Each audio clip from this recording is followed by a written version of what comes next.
Mirë, situata dhe marrëdhëniet me Korenë e Veriut, por dhe Kinën janë arsyet sepse janë ftuar edhe aleat të NATO-s për të qenë në këtë tryezë, pra ministrat e mbrojtjes të vendeve të tjera që nuk janë anëtarë të NATO-s, si Australia, Japonia, Zelanda e Re dhe Republika e Koresë së Jugut, që do t'i bashkohen në këtë ministerial ministrave të mbrojtjes. Ishte një nga sqarimet sepse janë ftuar ata për të qenë pjesë në tavolinën me 32 ministra të mbrojtjes.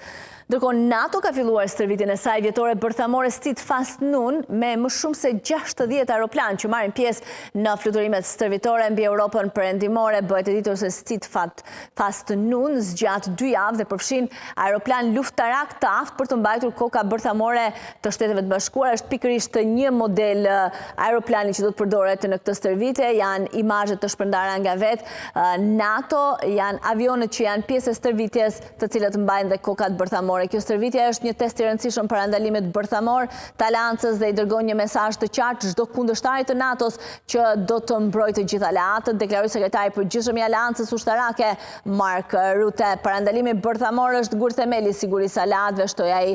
Siç raportohet, stërvitja bërthamore e NATO-s është një aktivitet trajnimi rutinë që ndodh çdo tetor, shkruajnë mediat e huaja.